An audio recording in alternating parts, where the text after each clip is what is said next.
तो लगा कि आज की रात इंतजार में ही निकल जाएगी। वो हमें गिफ्ट देते देते देर हो गई। कोई बात, हम तो आपके लिए सारी जिंदगी इंतजार करने के लिए तैयार।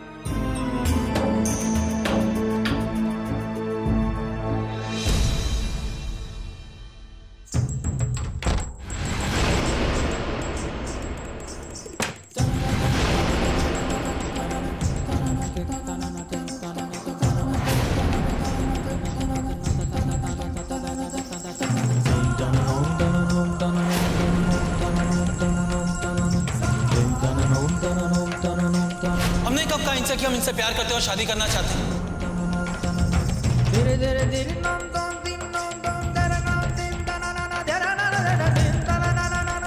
अरे कोई बात का सर पैर होता है या नहीं? कहाँ हम और कहाँ?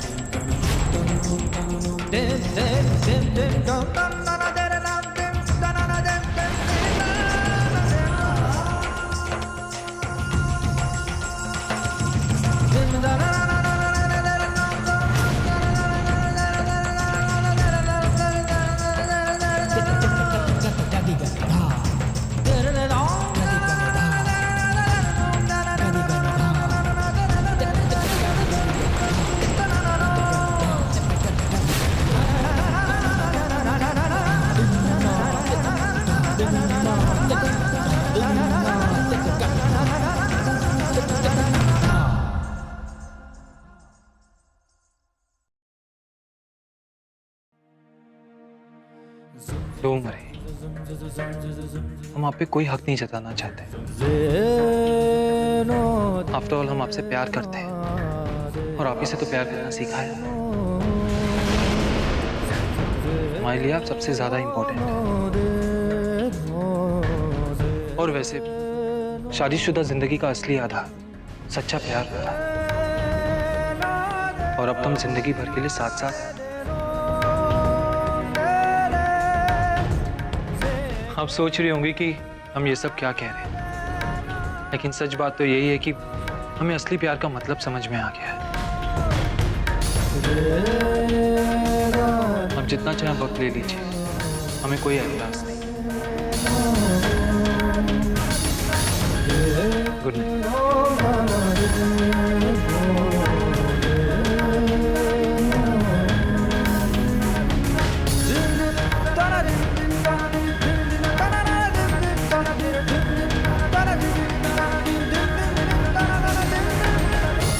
हम अपने असली मकसद को नहीं भूल सकते। मम्मी पापा भैया भाभी दादी सबको जेल से छुड़वाना है। हमारे पास ज्यादा समय भी नहीं।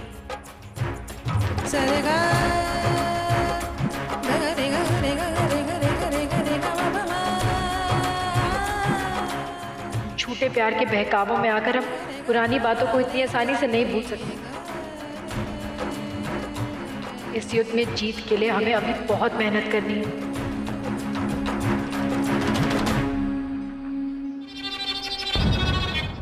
लेकिन गीता को मार के ई चिरैया गीतांजलि जैसे विस्फोटक कैसे हो गई?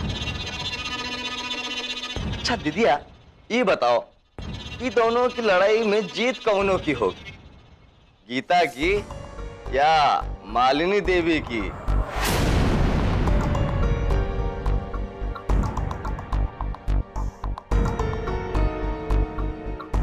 बचपन में नाना जी एक कहानी सुनाया करते थे।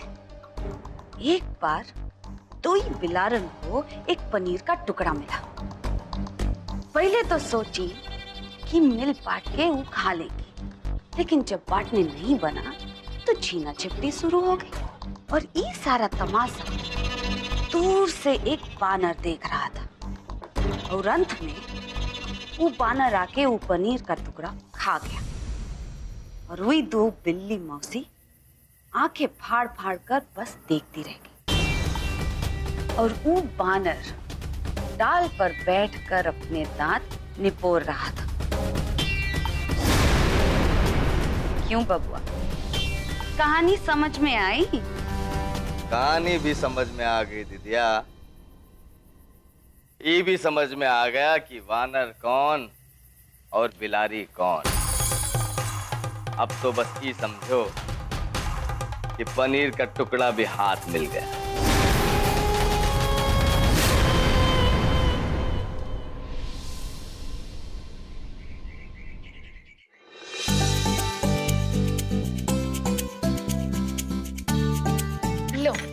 प्रिंसू आ गया।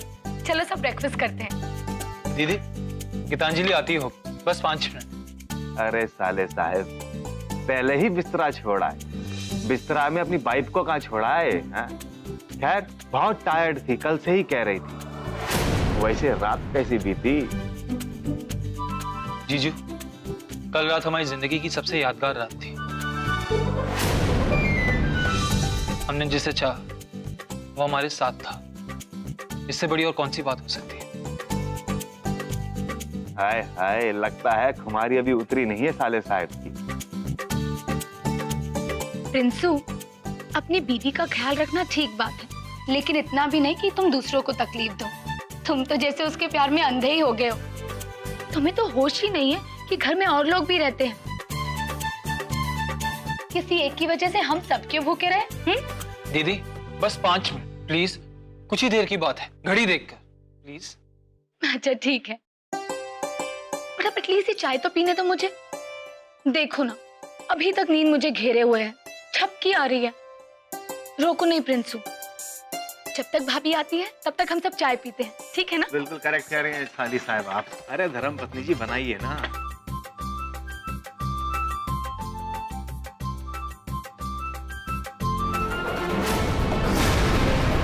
अरे आओ, बैठो। Good morning. Good morning.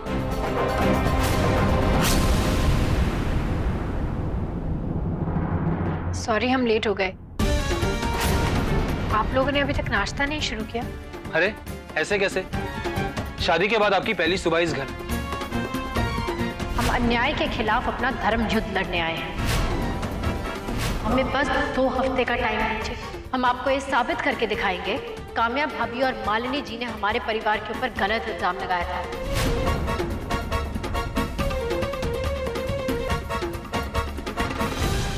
नाश्ता शुरू करें? राहुल, क्या हुआ? अब कुछ नहीं, वो एक जरूरी काम याद आ गया। आप लोग आराम से बैठ के नाश्ता कीजिए, हम चलते हैं।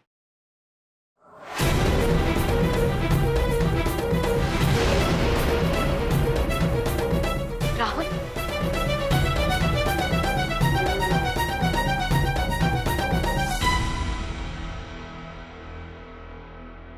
मम्मी सारे विधि विधान मुझे समझा कर गई है। उन्होंने कहा है कि सब कुछ अच्छी तरह से होना चाहिए, जिसमें से सबसे पहले ये है कि आज भाभी को अपने हाथों से हम सबके लिए खाना बनाना होगा।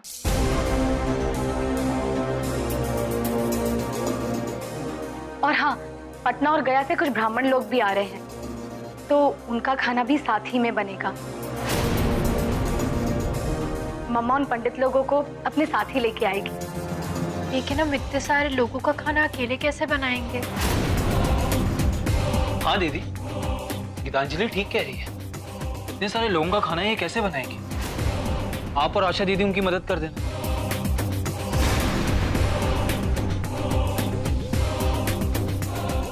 प्रिंसू, अब पुराने लोग जो रीति रिवाज बनाकर गए हैं वो ऐसे ही तो नहीं है ना।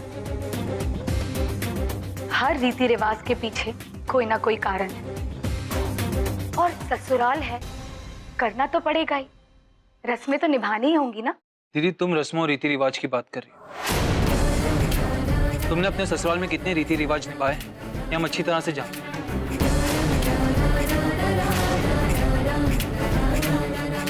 कितने दिन तुमने अपने ससुराल वालों को अपने हाथ से पका के खाना खिलाया। दूसरों को बोलने से पहले आदमी को अपने गिरबान में झांक के देख लेना चाहिए।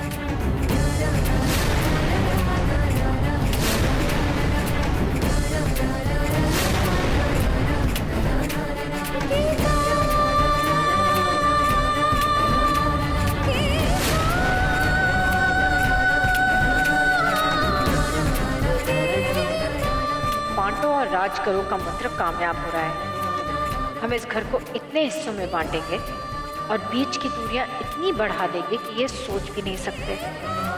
और आज भाई बहन की इस लड़ाई में हमारे मंत्र का आगाज किया है।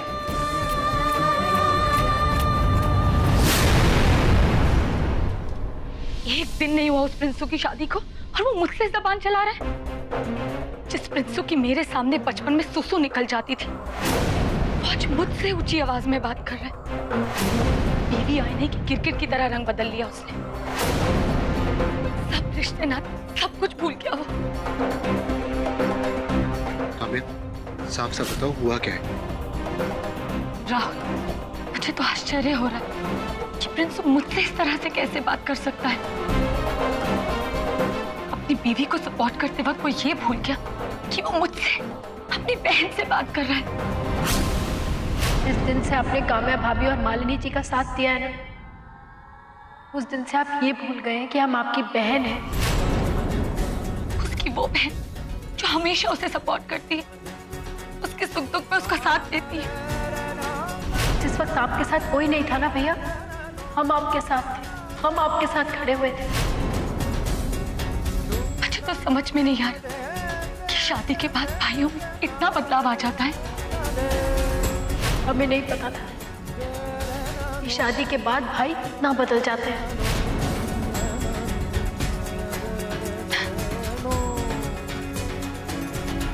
काम्या, हमें देर हो रही है, हम चलते हैं। तुम अपना ध्यान रखना। राहुल को मेरी बात अनसुना करना है तो करे, लेकिन उस महारानी एलिजाबेथ को तो देखो, मेरी बात ऐसे नजरअंदाज करती जैसे मेरी कोई वैल्यू ही नहीं है इस घर में। ठीक है, महारानी होगी वो अपने घर में, यहाँ नहीं। मैं भी उसकी बड़ी ननद हूँ। ऐसा घुमाऊंगी ना कि अपनी सारी नफासत भूल जाएगी।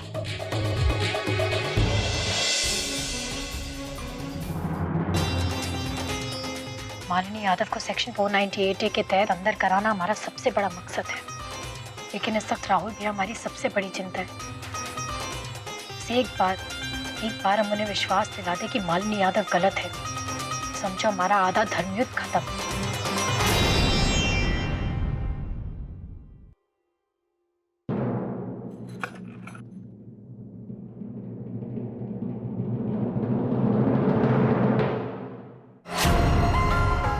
भाभी, क्या गहनों के साथ क्या कर रही हैं? अरे साली साहिबा, आपको दिखाई नहीं दे रहा है का कि साला जी कितना प्यार से गहना वहना पैक कर रही है। बसंत जी, आपको कोई काम नहीं है ना? पूरा दिन औरतों के पीछे पीछे पीछे पीछे घूमते रहते। आपने कभी अपनी बीवी के बारे में सोचा भी है? वो बेचारी कितनी मेहनत करती है, पूरा दिन घर का काम करती है, फिर बाहर जाके भी नौकरी करती है। वो काम भी करती है जो आपको करना चाहिए। शर्म आनी चाहिए आपको। जिस वक्त से हम इस घर में आए, हमने तो इन्हें बस औरतों के कामों में ही घुसते हुए देखा है। वो इतना फालतू कैसे हो सकता है, हमें समझ में नहीं आता। ए साला जी, जबान संभाल के बात कीजिए। हाँ, बहुत बड़ी बात कह दी आपने आज, बहुत तकलीफ हुआ है हमको। और एक और बात, आप पहचानी नहीं है बसंत को।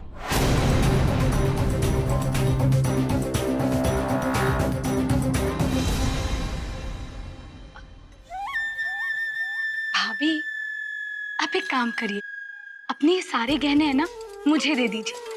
अब आप तो जानती हैं कि पटना शहर चोरी और डकैती के मामलों में कितना बदनाम है। मैं इन्हें ना घर की तिजोरी में सेफली रख दूंगी। और वैसे भी मम्मी कह के गई है कि जब तक वो वापस नहीं आ जाती, तब तक मैं आपके सारे गहने अपने ताबे में ले लूं। थैंक यू दीदी, पर इसकी कोई जरूरत नहीं। ये गहने जिनके हैं उन्हीं के पास रहें तो अच्छा है। मतलब? भाभी, भाभी आपके मायके से पूरी फौज आई हुई। जल्दी चलिए, आपके लिए न्योता लेके आई। चलिए ना भाभी। एक मिनट, हाँ अभी आते हैं।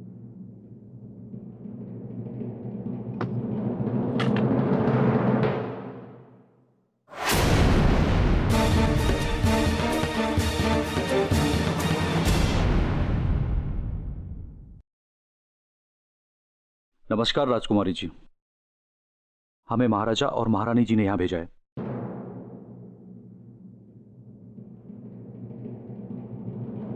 महारानी जी ने आपके लिए एक संदेशा भेजा है। पढ़िए।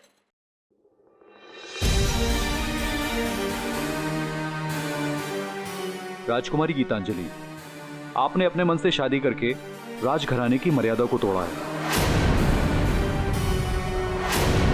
इसलिए मजबूरन हमें यह निर्णय लेना पड़ रहा है कि अब आपका राजघराने से कोई संबंध नहीं रहा।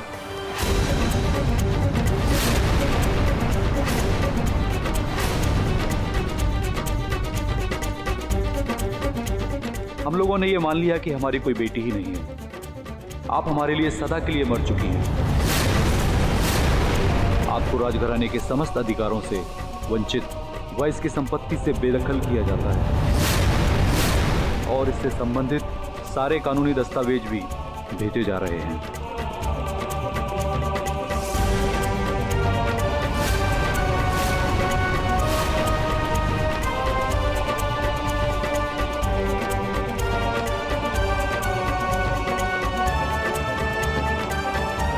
अब ना तो आप राजघराने का कोई परिधान पहन सकती हैं और ना ही आभूषण।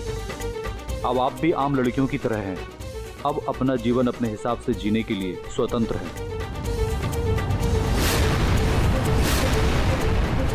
महारानी स्वर्ण भवन, उज्जैन। अब राजघराने से कोई भी संबंध न होने की वजह से आपका वहां की किसी वस्तु पर कोई भी अधिकार नहीं है। आपने एक मध्यम वर्ग परिवार में शादी करके राजघराने का अपमान किया है। इसीलिए महारानी जी का हुक्म है कि आप अपने समस्त आभूषण लौटा दीजिए। माफ कीजिएगा, आप अपने समस्त आभूषण इस थाल पर रख दें।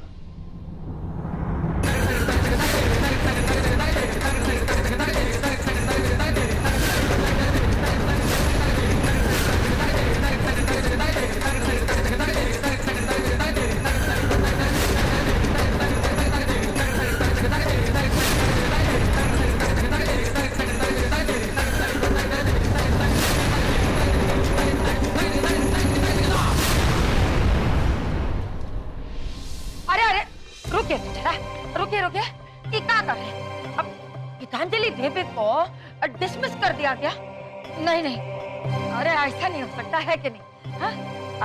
देखिए, हम अपनी बहुरिया को और राजघराने से गेट आउट नहीं होने देंगे। हाँ, अरे हम भी देखते हैं कि हमारी बहुरिया को पैलेस से कौन गेट आउट करता है।